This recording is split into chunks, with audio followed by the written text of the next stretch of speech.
वो इसलिए नहीं गई कि वो टूट गई थी, बल्कि इसलिए गई क्योंकि वो देखभाल की हकदार थी, सहनशीलता की नहीं। और तुम बहुत ज्यादा हो, यही लोग तब कहते हैं जब उन्होंने आपको कभी भी वास्तव में स्वीकार नहीं किया। 26 साल की आयशा को चिंता थी। चिकित्सा और दवा के माध्यम से नैदानिक निदान प्रबंधन किया गया।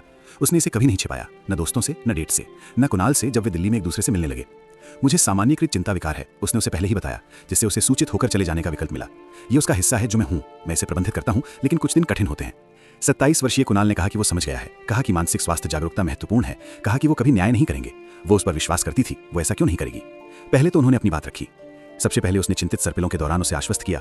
जब चिंता उस पर हावी हो गई तो उसका हाथ पकड़ लिया, सहायक बातें कहीं जो वास्तविक देखभाल जैसी लगी।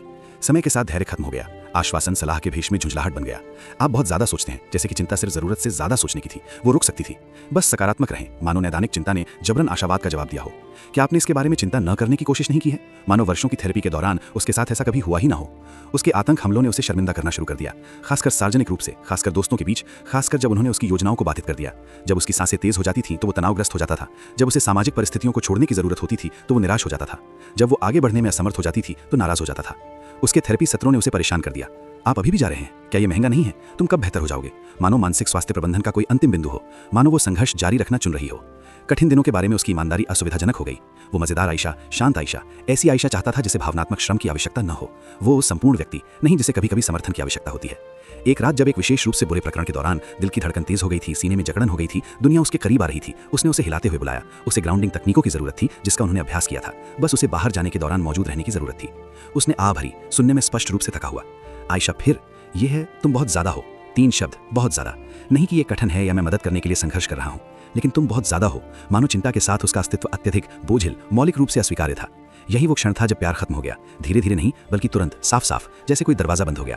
क्योंकि इन शब्दों ने सच्चाई का पता लगाया। उसने वास्तव में उसके मानसिक स्वास्थ्य को स्वीकार नहीं किया था, उसने इसे सहन किया, उसके सामान्य होने का इंतजार करते हुए, उसकी स्थिति को आवास की आवश्यकता वाली स्थायी वास्तविकता के रूप में माना। आयशा चली गई, नाटकीय रूप से नहीं, लंबी व्याख्याओं के साथ नहीं। उसने बस इतना कहा कि मैं किसी ऐसे व्यक्ति के लायक हूं जो मेरी चिंता को मेरे हिस्से के रूप में देखता है, न कि किसी दोष को जिसे ठीक करने या सहने के लिए। कुणाल ने विरोध किया, वो समर्थक था, है ना? उसने कोशिश की थी, वो अन्याय कर रही थी, लेकिन प्रयास जो नाराजगी के साथ आता है, जो किसी के स्वास्थ्य स्थिति को व्यक्तिगत बोझ के रूप में मानता है, जो उनके संघर्ष को आपके लिए असुविधा के रूप में पेश करता है, वो समर्थन नहीं है। यही सहनशीलता है, और सहनशीलता प्राप्त करना थकाने वाला है, उस पर निर्भर रहना अपमानजनक है। इसके बाद आयशा सफल हुई। उन्हें एक चिकित्सक मिला जिसने उन्हें ये पहचानने में मदद की कि उनकी चिंता उन्हें किसी सही व्यक्ति के लिए बहुत ज्यादा नहीं बनाती। अंततः किसी ऐसे व्यक्ति के साथ पार्टनरशिप मिली जो समझता था कि मानसिक स्वास्थ्य अस्थायी नहीं था, जिसके धैर्य की कोई समाप्ति तिथि नहीं थी, जिसने उसे कभी यह महसूस नहीं होने दिया कि उसके संघर्ष चारित्रिक दोष थे। कुणाल ने संभवतः यही पैटर्न दोहराया, ये कहते हुए कि वो मानसिक स्वास्थ्य को समझते थे जब तक समझने के लिए वास्तविक प्रयास, वास्तविक समायोजन, वास्तविक निरंतर सहानुभूति की आवश्यकता नहीं थी। उनकी कहानी एक याद दिलाती थी कि मानसिक स्वास्थ्य प्रबंधन तब तक की अस्थायी असुविधा नहीं है जब तक कि व्यक्ति सामान्य नहीं हो जाता।